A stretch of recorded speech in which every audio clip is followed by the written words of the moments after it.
I'm Alfonso Mendoza, host of the My EdTech Life podcast, a part of the Education Podcast Network. Shows on the network are individually owned and opinions expressed may not reflect others. Find other interesting education podcasts at edupodcastnetwork.com.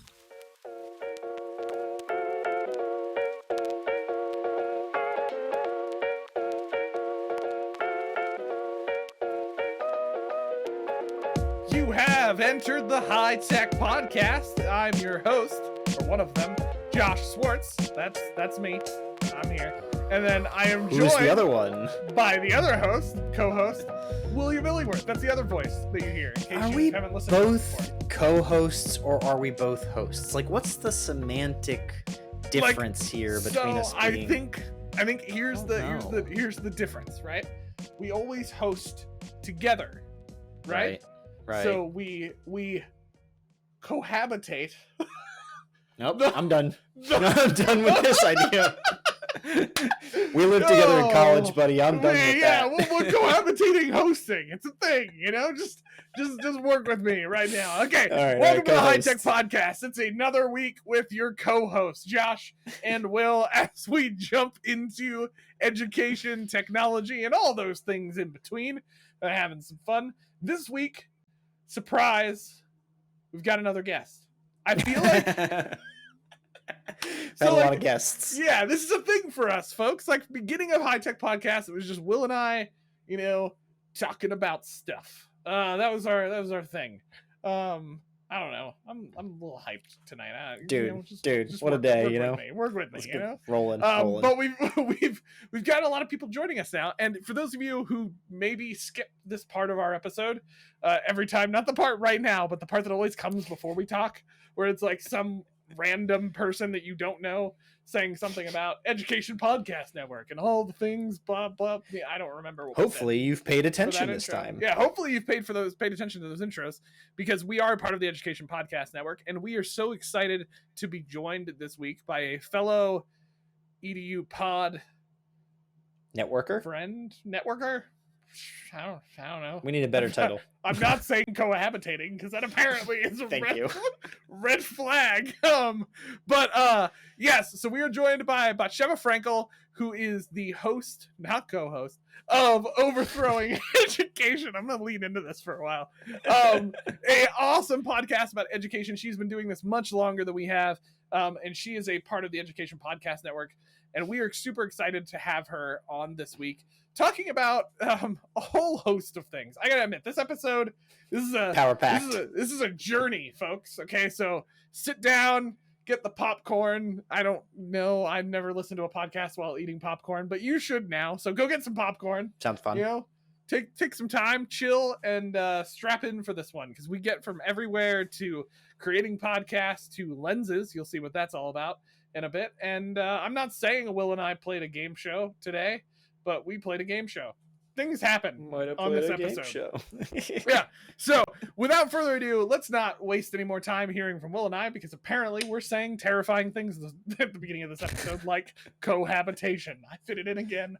Well done.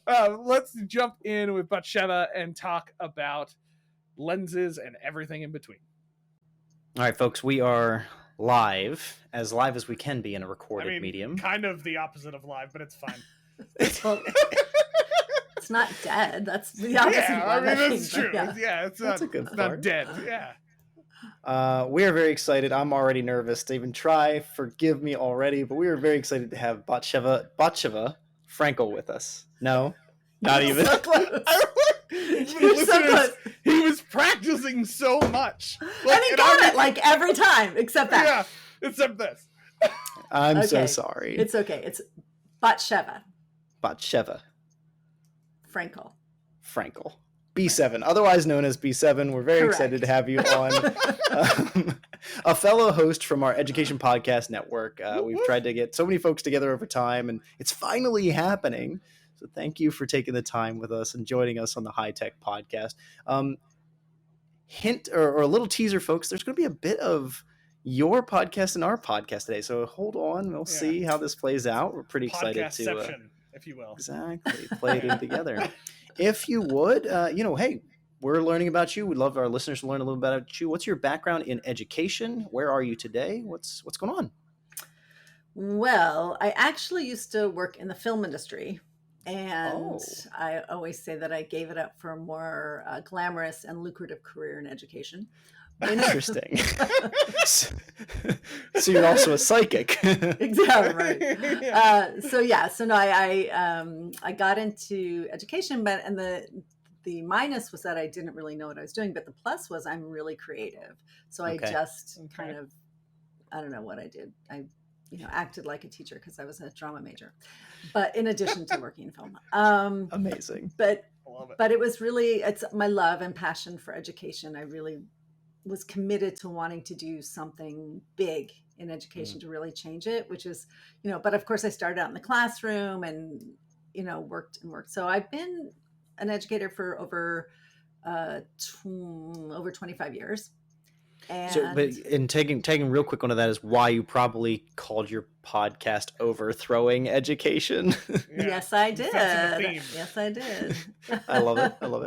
So yeah, the podcast is really a culmination. So I worked steadily and kept kind of moving up and doing different things and working at different schools. And I landed at a school seemingly by chance, but I don't believe anything is actually by chance. At the time it was called Arate Preparatory Academy. And it was such an amazing school. Now it's even more amazing, and it's called Qualia, the School for Deeper Learning.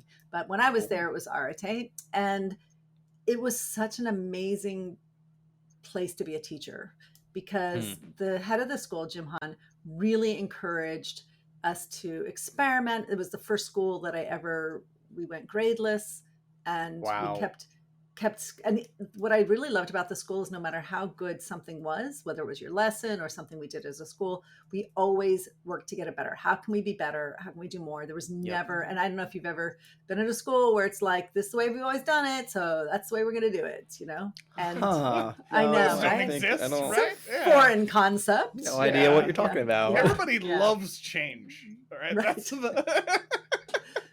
But this school did. This school was constantly evolving, and I was there in the classroom for about 7 years, and as an administrator, and I was on the side. I was the dean of faculty at the school, so I was training teachers too, but also I was doing that as a side gig outside, doing teacher training, and I wrote a book, and you're an author as well. We just didn't have all this prepared. Like, wow. It is true. And so I was doing all of these things, and at one point I was being sort of flown around different places, and which was really nice, including going to the UK and doing these workshops all over. And then in 2019, so Jim, the head, said, yeah, we'll sponsor this podcast, Overthrowing Education. He loved it. He said, this is what we're all about. And so I started in August of 2019, which is about 4 years ago. And jeez, I know. Right? Time flies. Time flies. That's 4 chronological years, but it's probably 16 with COVID in there. Totally. That long stretch. Oh my gosh. Which was so funny COVID because years. I used to be at the beginning, I was so prepared. And I don't know if you guys do this, but I had 5 interviews already in the can, ready to go. And it's March 2020. And I'm like, well, that's not relevant anymore. And that's not relevant anymore. Oh, no. And I had to completely just pivot and start doing some things. So it was really it's just like the pandemic. Exactly. Yeah. So I was actually, and that actually, I really hate saying this, but because I already knew how to teach online. I already knew how to use all these tech tools that were great for online learning. So I did a free workshop that 250 people attended online, and later over 300 people watched. And from that, I got a lot of work. So between that and my podcast, I decided to step back completely from teaching and just focus 100% on my business. And so my business for a while was online. I was teaching all over the world, but it was all online. So I didn't get to go anywhere, of course. But I got really good at it. But it's also, how many conferences can you do online? It's just, so I actually just did a conference this summer where I presented and it was live, and it was so wonderful. So There's I something miss about the that. buzz of the room, right? Like, Yeah. like getting to talk Yeah, with just- people, walking around. Yeah, things. exactly. It's a walking around. It's like, instead of going from, breakout room to breakout room. Yeah. So I actually can go over and be helpful. It was really fun. It was really, That's really cool. fun. So That's very I'm glad that that's happening again. But I also do, I do coaching and mentoring for teachers. Schools will hire me Sweet. to work with a teacher. They hire me, to do the professional learning stuff, but also some one-on-one things. There was a couple of schools who hired me to teach their teachers how to use Zoom, which is really interesting. How do you teach somebody to use Zoom when you're on Zoom? It's very interesting. Yes, the age-old question. That's triggering. That's mildly you triggering. just took me immediately back to a small conference room with another coworker as we're grabbing screenshots of Zoom for a slideshow on Zoom so that Zoom, people could right. see what we were talking. How to use Zoom. Yeah, I know. like- As it's really- updating every Right. day Yeah, with new yeah, as they're features as doing they're stuff. responding to the That's funny. pandemic. Yep. I Now, will I say wanna- oh, go ahead. No, go ahead. You're good. I was just going to say, I will say that when I teach tech tools, I had been doing it beforehand in person, and everybody has their own device and so forth. It is so much easier to do it on Zoom. I was teaching whole courses, like 7 weeks, where it was like every other week. So it was 14 weeks, but it was 7 classes. Yeah. That was amazing. I mean, it really, that's the one thing that works better, I think, even online. It can really put everybody in the situation. You've got the control, but you could give the control over. You could have somebody else screen share. There's a lot of flexibility there, and you can stay on task with the tool. I can show them step by step by step, and then they can also present whatever they've come up with so easily to each other without, so it's, that was helpful. But That's other very than true. that, I had a similar experience too when we started transitioning. I mean, Will and I have both been in similar experiences where we've had to train a lot, and especially during COVID, we were both in those environments where we were doing a lot of training. And I would agree. There's something about it's interesting with video conferencing when you're training on the tech side of teaching, how you're able to even just sharing your screen and having everybody be able to look at that at the same time while you're looking at those things and be able to transition really quickly on Zoom. I've done live sessions before, and it's definitely a little bit harder. I agree with you. I feel like I'm bouncing back and forth between devices a lot when I'm doing that, or the infamous, I won't go into a ton of detail, but we were training once on an LMS, realizing that half of the people's accounts didn't work. Like IT hadn't set them up correctly. So I have the ability to replicate accounts because I was an administrator. And so we decided to do that real quick to show people what to do. And I didn't realize if I would click a button, it would log everybody out of their account and put them back into my account. And so I had a helper panicking, running from computer to computer, trying to stop them from doing anything because I have the most admin permissions to the LMS, so they could literally blow up everything. So funny. Anyway, but I want to go back a second too. I'm curious. So obviously, I think you said his name was Jim, right? The head was sponsoring the podcast, but I love asking this question because I know we've talked to a lot of different podcasters now as Will and I have gotten into this. What pushed you to start the podcast? Like, was it just they were like, you know what, I think you should do a podcast, I'm going to sponsor it, or was there something that maybe you were like, this is why I want to do a podcast? Yeah. So I originally came up with the idea we came up with it together in 2017. He and I used to have all of these conversations about educational philosophy, and they were great conversations. They were deep, but they were also really funny because we just, we're funny. I don't know. So that was really fun. And I was like, oh, we should do a podcast. And that was before every single educator in the country said I should do a podcast. But it was still kind of new in 2007. And I loved podcasts in 2017. And a friend of mine who's extraordinarily successful podcaster and just has done unbelievable, not in education, but she was teaching a podcasting course that was expensive, but she gave it to me for free. So because I was overwhelmed. Very kind. It's so funny to think of it now because it's so easy. And I teach teens how to podcast now. Like it's so easy to do. Right. Yeah. But at the time I was so overwhelmed, like, how do you even get started and what do you do and everything? And one of the things I thought, because at the time I had only heard a couple educational podcasts and they were not impressive to me at all. And so I said, what can I do that's different and that makes good use of my talents. So, and that, and my passions and my joy. So, as you know, like my acting background, I love to do voices, and I love writing comedy, and I worked as a assistant film editor for a long time. So I really love editing.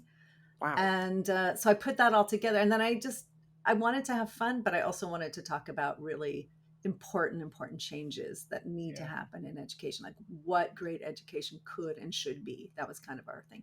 But early on, as I was taking this course, and Jim was supposed to be taking it with me, but he's the head of a school, so it turns out that he doesn't have a lot of time to do that, and he's also not like, can't imagine. I mean, right?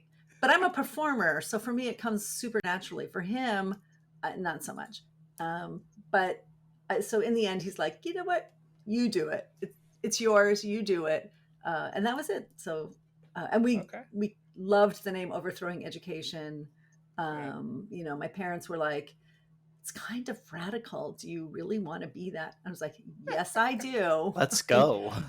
And you're not my audience. I love you, but you're not my audience, except to listen to, Thanks, Mom. Thanks, Dad. You can enjoy listening to my voice, but that's my thing. So, So most people, and I knew that it was the kind of name that would immediately garner interest in that the guests that I would want to have would say yes. She did this whole thing on, you have to write whatever, 20 emails to get one yes. I was like getting a yes every time, no matter who I asked, because it's like, I'm doing this podcast called Overthrowing Education. They're like, yes, I will do it.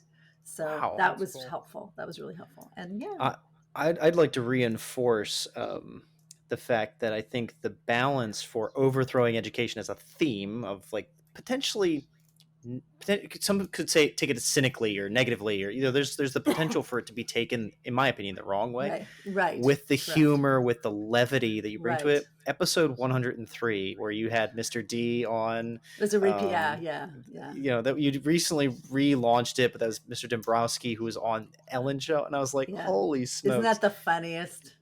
It's a radical idea.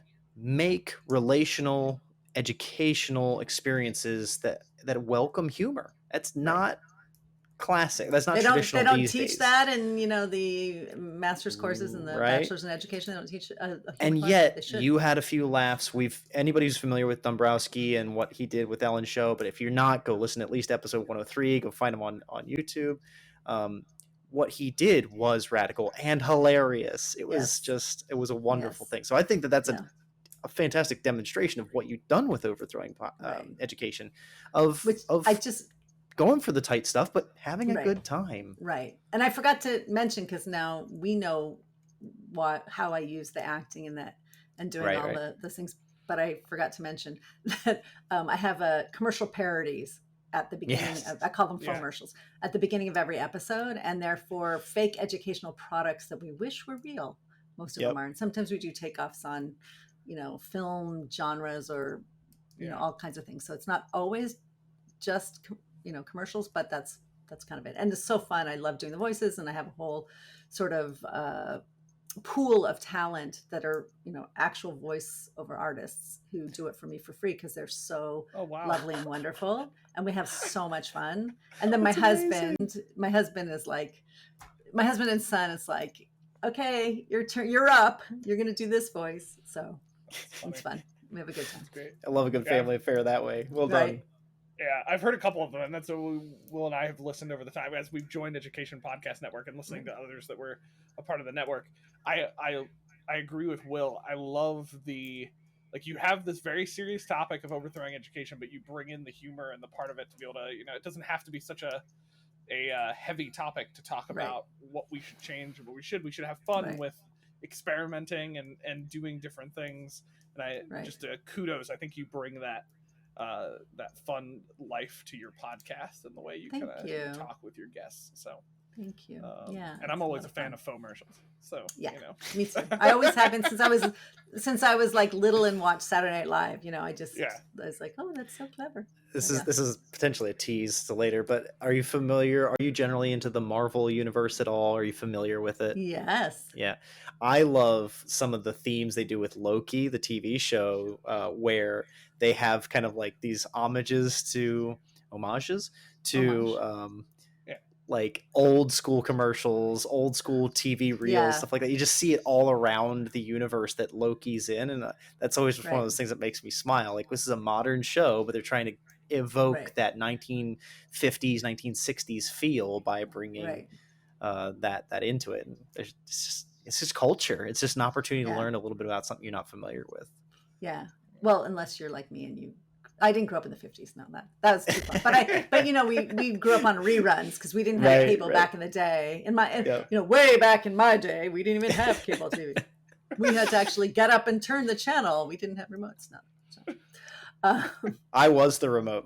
I grew up with a very old TV in my house, and as the youngest, I was the remote. Me too. Same. There's some generations separation here for us, but we at least had some more family culture. I don't know about the two of you guys, but I had a remote, so that's just First time I ever go over this guy's house and go in his basement, in his room, he's got a plasma TV on the wall, so I don't want to hear it, man.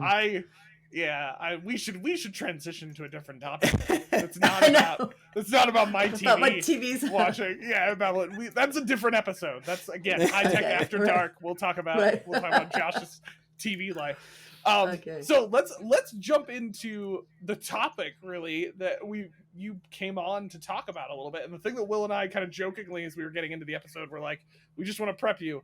We didn't read much about it beforehand. We came in. We want to be empty brains. You know, we're here to just soak it all up. So you call this training students to ask better questions through this concept of lenses of questioning. So the first thing I think Will and I wanted to talk a little bit to try to help our listeners and us understand a little bit more is what is lenses of questioning. So what is kind of this technique that you use to help train students to ask better questions? That is a good question.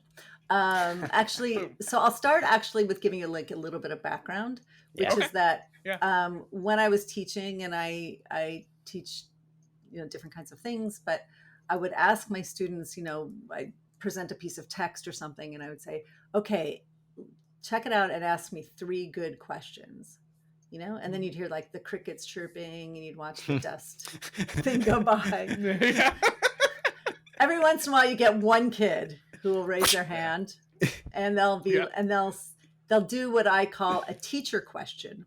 A teacher question is like a comprehension question. And I've said, they'll ask it and I'll say, well, can you find the answer in the text? And they said, yeah, it's right here. Then do you really have that question?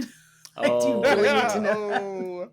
Yes. And they're like, oh. So I realized that there had to be a way to really help students learn how to ask a wide variety of questions to really help their critical thinking skills and their analyzation skills. But also I noticed that for myself as a teacher, and I notice other teachers do this as well, is we kind of have a kind of a question that's kind of our go-to kind of question.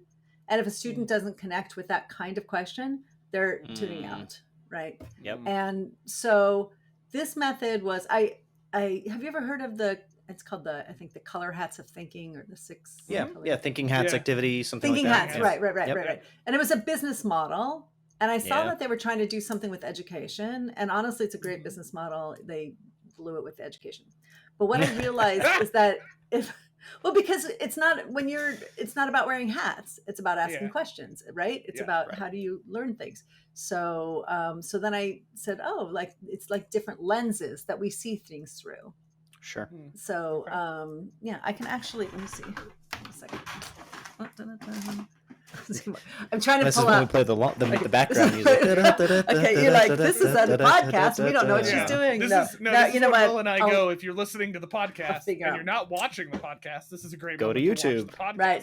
No, right? Exactly. No, but it'll take too long for me to find. But basically, what I did is, so I came up with this methodology called lenses of questioning, where each different color. There's 6 basic colors, and each one represents a different kind of question. And the only one that's close-ended is the orange questions. Those are the facts and the data and the things that you could look up, or what I call Googleable or whatever. Those have definite answers, right? But all the 5 others are all different kinds of open-ended questions that will lead to different kinds of thinking. And so the first thing I do in my workshops and so forth is, excuse me, the first thing I do is to teach teachers how to ask a wider variety of questions. And then I show them how to train students to do it.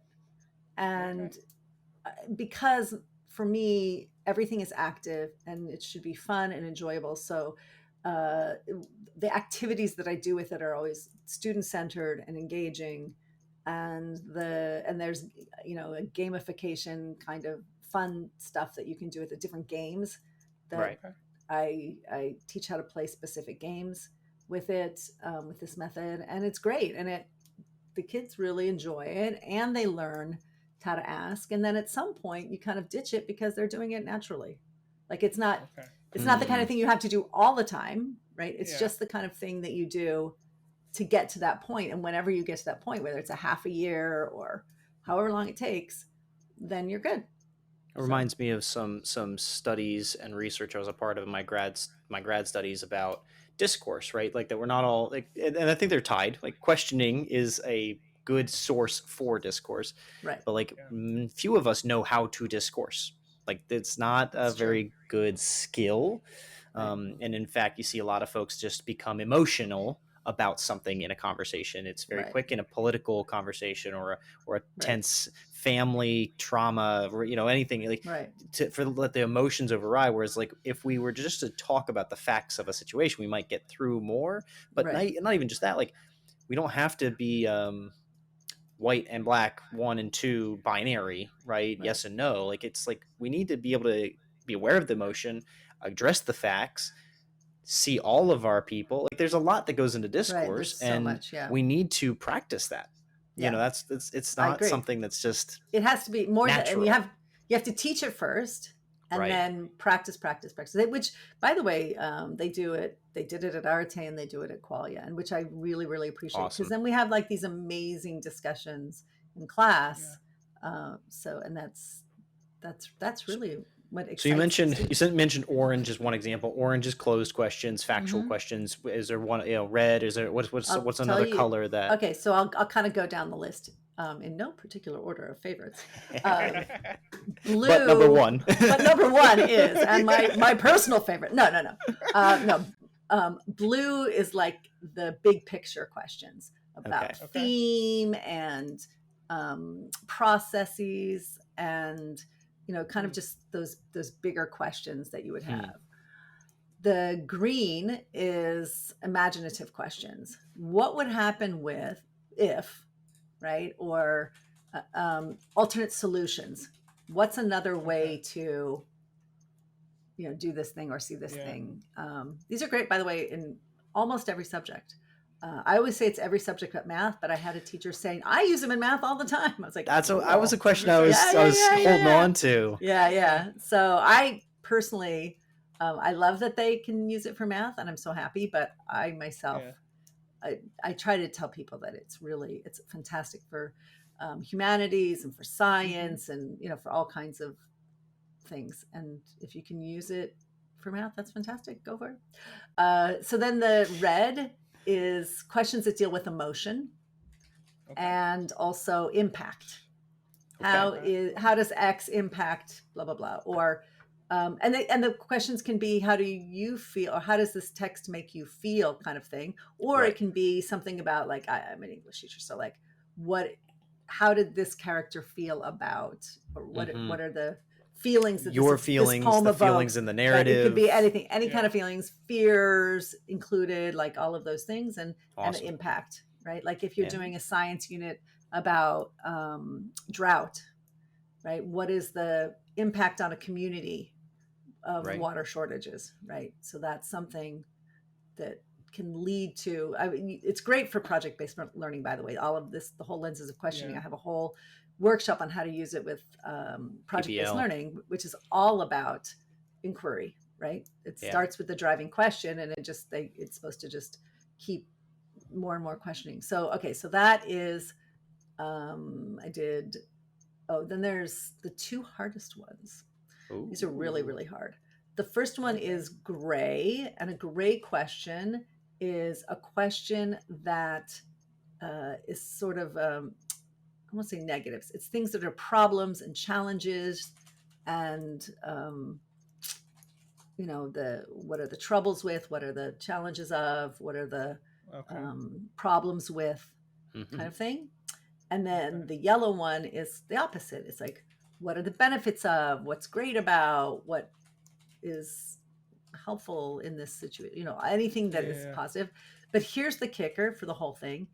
2 things. One, in a lot of the activities, we also have students analyze whether the questions are in the right category before they're right. So that while they're analyzing it, they're also have to think about the answer, and it just kind of stretches their muscles even more. And spend it's really time fun. with the question first. Exactly. Yeah.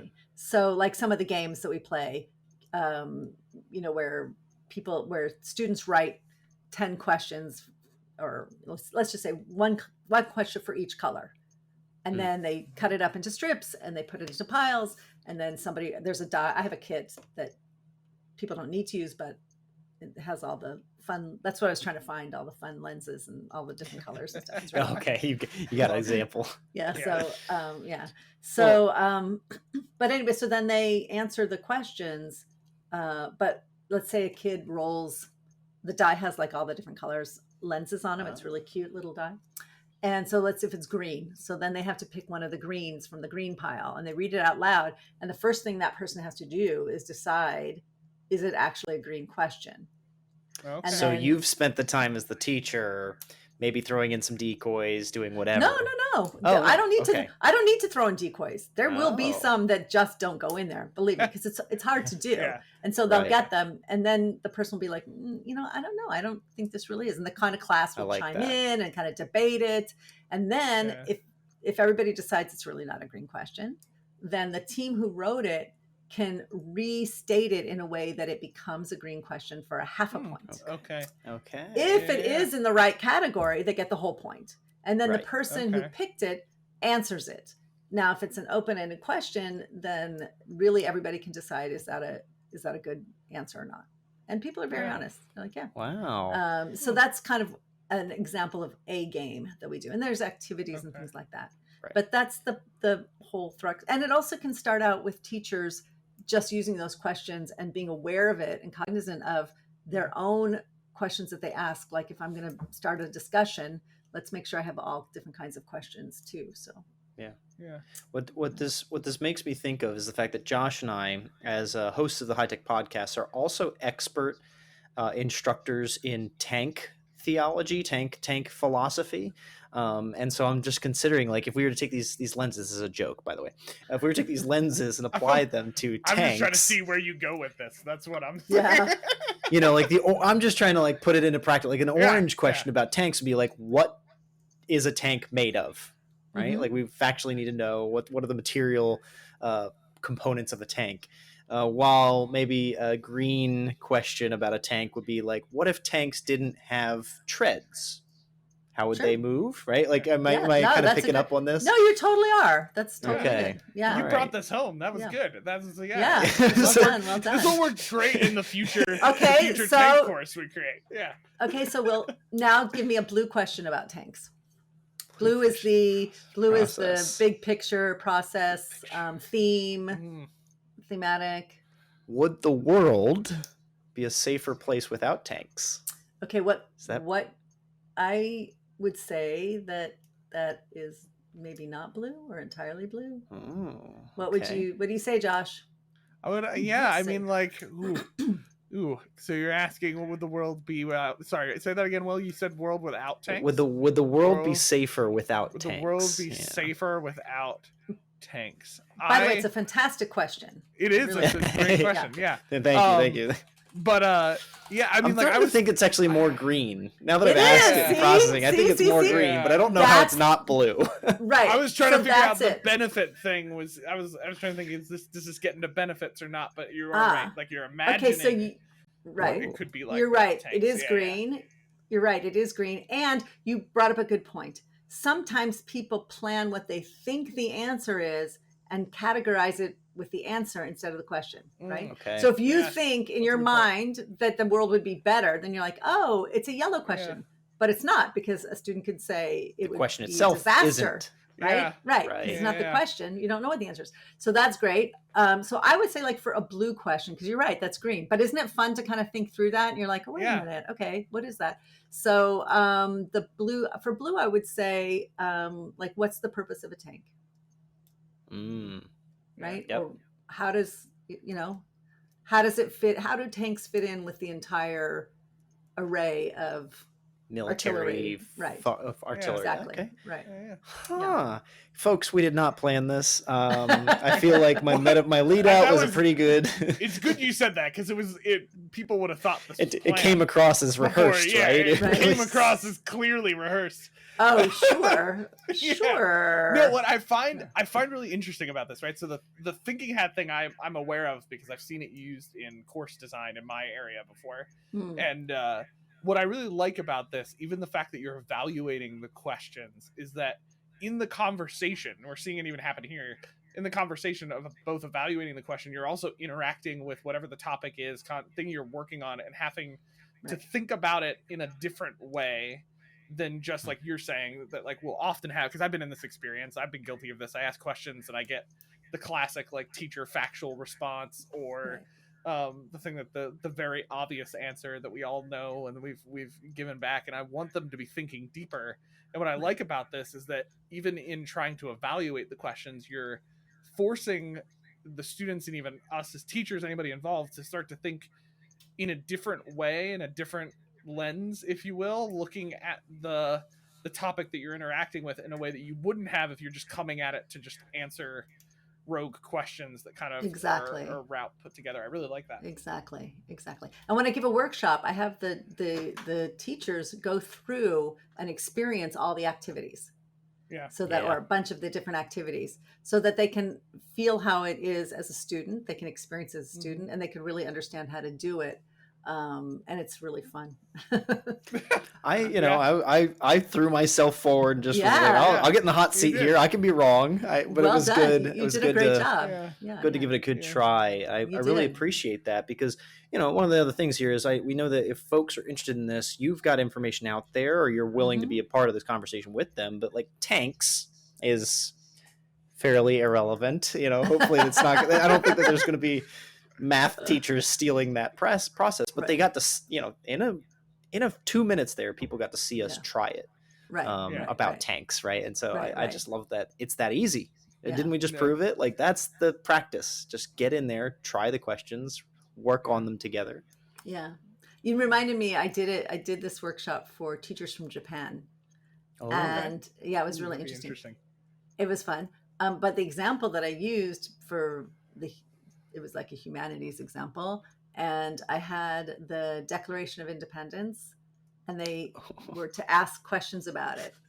And it was so interesting, because to have people that's not their, like, we're so used to hearing it and Yeah. whatever, right. but Right. they didn't. So their questions were super interesting, and also often written in Japanese. So I had to have them translated so that I could. Someone please help. Please help me. No, there was somebody there. I mean, some of them had better English than others, and some of the answers they did write in English. But there was, Right. I have the pictures of it, and them wearing all the glasses and stuff. It's so cute.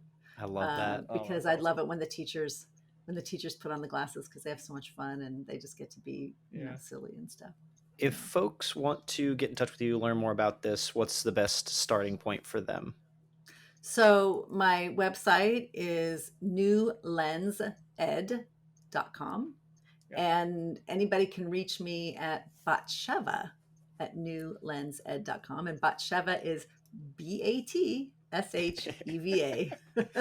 Wonderful. And listeners, we'll provide There you that on our episode page on the website as well too, if you're looking to grab that information, because I think this is a really cool practice. I love, as we've been doing the podcast more and more, we've interacted with more and more people, like Will saying, trying to work on how just not even just communicating information to students, but how to get them to have deep discourse about things and question and think critically. I think that's such an important skill generally across so many disciplines, of being able to do that. And so I love techniques like this where we can help students and even ourselves think deeper and more critically about the way we interact with the things we're trying to learn or understand or engage in. So I love this piece of it. Now I'm curious, you threw into kind of your statement about it, and this is, well, HiTech Podcast, we always have to talk about the technology side of things. I was just going to say, I was just going to talk about that actually. What does this look like with tech tools? Like how do you? So I have, lenses of questioning 101 and 102, but I teach it with tech tools, right? I teach some that the focus is on PBL, but I do others that the focus is on tech tools. How do you do this with, Flip? How do you do this with EdPuzzle? How do you do, I'll explain. I want to talk about EdPuzzle for a second. How do you do this with Padlet, with Wakelet, with Jamboard, with those are kind of the easy ones that anybody can going do, like right? slam poetry, just drop them all on us. I love it. Half of our seasons. You're just I'm thinking Thing Link. No, those are some of the. That's a deep pull. Yeah. So that's a good one. I could go. Genially. Yep. Ooh, Genially. Familiar with it. I've had a friend of ours now, Christy Thompson, now Cloud, I think, is a Genially fan. We know I've people used it who with Genially, and actually I have a whole thing of lenses with Genially because it's really easy to put it together. If you haven't used it, it's really good. Give it a shot. But I would say, for example, with EdPuzzle, I noticed that a lot of people, I was using EdPuzzle before the online thing. I've used before it. it was cool, Before it was cool. I Hair was one toss. of the early, right? I was one of the early, adapters. But what I noticed, because I'm always like, how can I shortcut it? Let's see what everybody else is doing. And I noticed that mostly what teachers are doing with it is asking those sort of orange questions, right? And what I realized what you could do with it is, first of all, sometimes I will, stop the thing and say, give me one green question and one blue question about what you just saw. And then, and then sometimes I also do other things like, that are not about lenses, but I'll just do things like, write a comic about the last, draw a comic strip on the last, whatever, so that they actually have to interact with it in a way that they can't, just Google it, right, or chat GPT it, which they do. The new Google, if they can get right. Oh yeah. So so that's just one way to use it, but there's so many ways to use it. I teach in my workshops, as I said. So. Very practical. I hope folks don't hear this and take it the wrong way, but that's a way of writing questions that's not hard.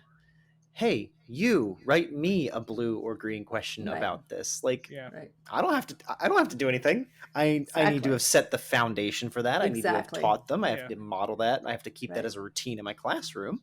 But then when it comes to actually assessing them on the textbook, on the videos in class, whatever, ask me a question about this. Let's see your proof of comprehension, not only for the media, book, text, audio, whatever, but about your routines of maintaining the lenses of questioning. I love that. In a world of, how can we chat GPT the best questions? It's like, no, why don't we set an appropriate boundary within our classroom of what we expect of one another and use that as a reference point to model excellent behavior.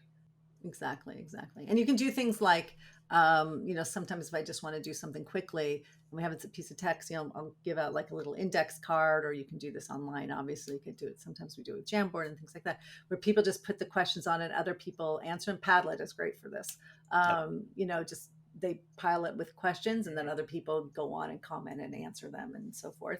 And you can do that with, index cards, just have people go, have them go around to your left, answer one of the questions to your left, and pick one to answer it. And then you can also comment on other people's. I've done this as a gallery walk, with the giant Post-its, which I love. At which you can do the gallery walk in Padlet. It's just as easy. So I'm feeling nostalgic for gallery walks back to my English language teaching days. Yes. Let's all walk around, learn new words, now use them with someone else. Right. But as you're mentioning, there's so many different ways to use digital tools for replicating those types of ideas or transforming them into different techniques or ways you're doing it. The same concepts, but done slightly differently in the way we do online or the way we do a digital experience for that type of thing. I just love the idea of leveraging those tools to ask students to provide these types of questions or think at a deeper level. Like I love EdPuzzle. I love adding video questions in there. And I remember early on messing around with it. There's a lot of, like, you're right. There's a lot of people, and I've been guilty of this too, basically throwing in kind of really surface level knowledge check. Like I've been very guilty of that at times, putting things in, and there's a place for that in some places, but like there's other places for getting them to engage and think at a deeper level about what they're interacting with, and not just to be kind of a surface level, okay, I got to this point in the video and was able to answer this question to move on, but actually to get them engaging with what's there.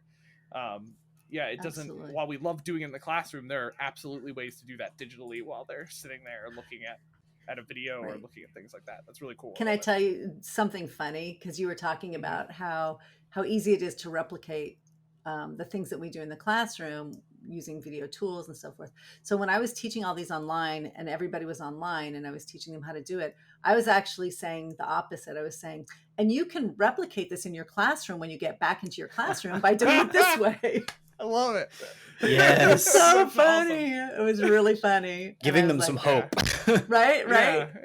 It's very funny. So that's awesome. Yeah. All right. Well, thank you so much for this. This has just been insightful for us. I'm just connected. Like, I love when you get new knowledge, but it's also like, oh, that fits. It makes sense. It works with stuff. Yeah. I really appreciate you taking the time with us to have that conversation and get some tech ideas together. So awesome. That's kind of how our interview styles usually go. We appreciate that. Thank you for joining us. I think you have something for us. I do. It's just a little sample of something, because one of the things I do at the end of every podcast episode, no matter how serious it gets or how intense, or even just, like you said, if it's Joe Dombrowski, whoever it is, I write a special game show. I call it the 5-minute game show, and they have to play at the end. I mean, like my educational hero, Ron Berger, I got him on the show and he played the 5-minute game show. It was really fun. Right. So love that. Yeah. And they're all different. All of them are different. So I didn't make the clues for you, because usually the clues are connected to education and the topics that we're doing. So I didn't do that, but I know, as you mentioned, you guys really like Marvel and you like video games. We're nerds. So if you had been on my show, then these might be the answers, but I'm going to see if you can do the answers even without doing the actual game part. I love it. Just because it was fun to do, and it's like wordplay, and I like to do it. So basically what I did is it's a mashup. And so I did a mashup with Marvel characters, and not just the heroes. It could be like any Marvel character, and a video game, and the name of a video game. Okay. So sometimes, and they will share a word. You'll see how it works, but they'll share a word. So, and I'll tell you which one is coming first. So you'll know video game or actually you'll know, because I'm gonna tell you the beginning part. The first half. Tell me the first half, and you'll know what it is. And then let's so I'm not being rude. I wrote them over here on the side. So this is the rudest guest we've ever had on. No, I'm joking. Absolutely not. Thank you for being with us. Okay. All right. This one is an homage to my son when he was like, I don't know, 12 or something. So the video game is first. The game is Fortnite. Okay. So you have to think of a character that would be so the character's in Marvel. It's a in hero, the Marvel world, and it will start with the word night. Night. Right. Okay, so Fortnite, night something. Right. Fortnite something. Right. Yeah, Fortnite something.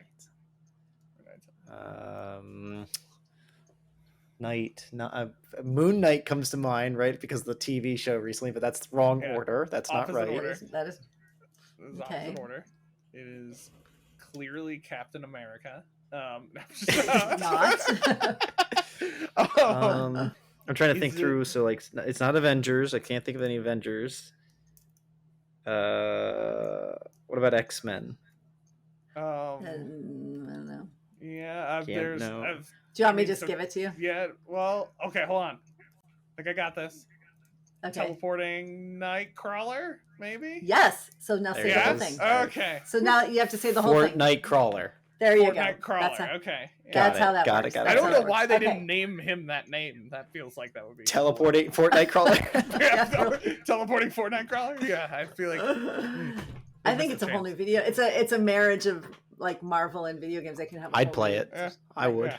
And I have to say, none of these are the actual like. 'Cause there are a lot of Marvel characters that have video games named after them. It's true. So this is not those. No overlap. So Got it. The next one, the Marvel characters you'll see comes first.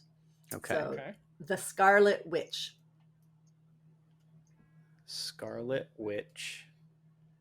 Okay. For me, I have to go right to Witcher. Like I don't know anything. You are correct. So now say the whole thing. The Scarlet Witcher. There you go.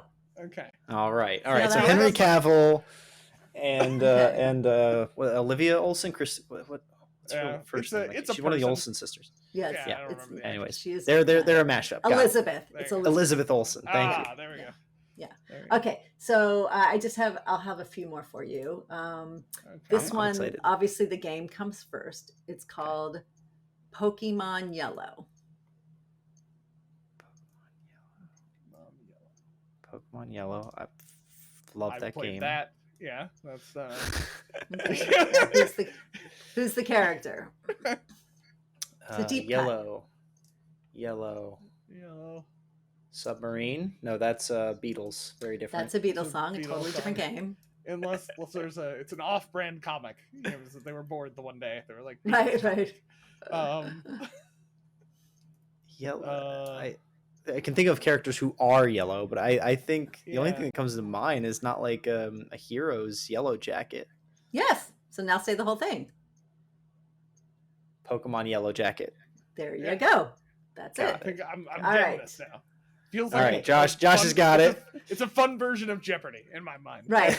What is? And just so your listeners know, there's usually a really cute clue that will have to do with education and probably for you guys technology that would lead you to say these things. So got it. This isn't. Tonight we're just playing with answers. We're just doing the answers. That's all right. I didn't want to torture you guys too much. Okay, well, so it's not your podcast. We had to like tweak it a little bit, make it goofy. Yeah. Exactly. Well, mine's pretty goofy. All right, so this one is Half-Life. So that's the game first. Oh gosh. Which I had to hear about. Start with life, right? Yes. Yes. So. Life. Uh-oh. I think we should definitely have a time limit because otherwise people are going to get really bored. Is it a two name? Is it a life two names? It's two words. It's like it's like Witcher was like witch, right. You know. So, it's more like that in that in the fact that it's a compound word. Okay. English teacher. Yeah.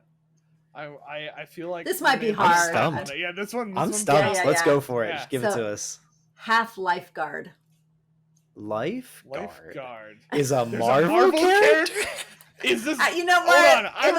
I'd like to know. Is this a copyrighted Marvel character, or did you find like a lifeguard on a panel? Heather Cameron and Davis Cameron. This is not fan fiction. It was not fan fiction. This was actually. Look, I looked it up. It was like 100. Marvel characters. Yeah. I don't know. It could have been from one episode in 1932. I have no idea. You guys are supposed to be the experts. All right, so that was too hard. All right, this one you will get. If you don't get this one, there's gonna be a problem. Okay, the game is called Left 4 Dead. Deadpool. Yeah. Now say the whole thing. Yes. Yeah, Left for Deadpool. There you go. Nailed it. I was feel good. better. Yeah. We stuck the landing. I know Deadpool. Yeah. I don't know. I'm gonna go look up the Lifeguard Lifeguard comic immediately and find out what the heck that story is. Me too. It Actually. first appeared in the Extreme X-Men #6 in December 2001. So it's a real character. Right. If not trumped us. Right. No, there's actually I should leave on that note because you were so successful, but I'm gonna actually give you one last one. Yeah, do it. We'll end with this one. Hopefully it'll be successful. This is the game comes first. God of War. God of War is the name of the game. God of War. This might be another early one. Oh, it's isn't there like an X-Men that's like there's a war? Oh gosh, see. Warhammer? Warhammer's also a game. Yeah. So I feel like That's also a game. God of War Warhammer. Oh, that's a whole different game. Yeah, what I think I'm gonna have to bow out on this one, but I'm when you say it, I'm pretty confident I'm gonna know who it is. I hope so. Otherwise, it might be another one of those Deep Half-Life. Deep cuts. God of War Machine. So War Machine. War Machine. We're idiots. I was watching Secret Invasion last week, and War Machine was in the episode. That's really funny. Yeah. I thought it was going to be okay. I'm sorry, listeners. I'm going to have to turn in my Marvel card now. That is my Marvel badge. Yeah. Oh, that's good. Thank you for the laughs. Yes. We need a shtick, Josh. We're 100 episodes and we don't have a shtick like this. Yeah, our shtick is This no is good. shtick.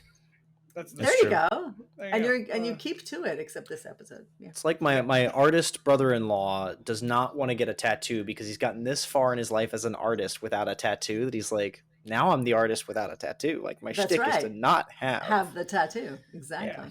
So anyway. All right. I think that's fantastic. Thank you so much. We had so much fun. We'll wrap our conversation here, and our best to you. Thank you for joining us. Thank you guys for having me on. It was really, really fun. Really fun. Awesome. Well, Josh and I'll do our debrief here in just a second, and then we'll wrap the episode. Okay, so it's the first and hopefully last time I'll be on a game show. No, I'm joking. Not the last because it wasn't any fun, but because I'm not game showy. I don't think that I would do well with Celebrity Squares or whatever it used to be. I would fail Jeopardy. That is not my forte. Hey, listen, I played a lot of PlayStation Jeopardy in my day. I think I could pull it off. You're serious, aren't you? I'm 100% serious. I knew it. I was like, oh no. PS2 Jeopardy, folks. That was the game back in the day. Wow. Wow. Yeah, thank you, Batsheva, for taking the time with us and for all of the grace you give me in my many attempts and failures at your first name. I will continue to practice, and thank you. That lenses of questioning thing. So that really, it's one of those things where we see the topic in the email ahead of time. It's like, yeah, let's talk about that. Sounds cool. And then you get into the deep of it and yes, absolutely. It's not only something that, because of the thinking hats methodology I've heard in some way before, but as a classroom management skill or a classroom engagement skill, I've actually always been a big proponent of routines. I think there's something to kind of the behaviorist approach to making sure there's repetitions of good practices, of good behaviors in a classroom. And so set up your lenses of questioning, set up your colors, and keep that a consistent thing, a consistent foundation for your classroom, so that when someone asks something, you're like, that's a great orange question. How can we make that a blue question? Right? You don't have to, it doesn't have to be weird, doesn't have to be funny about it, right? But just helping someone go from, well, you've just asked me about a fact. I want you to think about how you could dream bigger, or how you could imagine that being a process, or how you could imagine the benefits or challenges of that. That's all that colors stuff is. It's helping us quickly identify language to improve the way we're talking to each other. Yeah. I just love that. Yeah, 100%. Like I said, I love dealing with helping students think more critically. I think in any situation, the more and more I dig into education, the more I dig into how to teach, how to work with students, the more times I teach, the more I'm working on things, I more and more realize that we really need to get away from viewing teaching as just imparting knowledge to people, but actually helping students think critically about different things, about topics, about subjects, about whatever that may be, that we want to eventually get there. We're not going to get there right away. You know, like your basic math class probably shouldn't be asking incredibly complex questions about all the different types of equations you could do to do things, or I don't know. I'm trying to apply. Why did I pick math? That was the worst one to try to apply this to. Tanks, man. We tanks, just go whatever. with tanks. You know, tanks 100. We should probably not be getting too deep into the emotional challenges of tanks. But the point here is that trying to get our students to think critically, and I love this idea of, I think what's so powerful about the lenses idea is it's not just about asking different types of questions.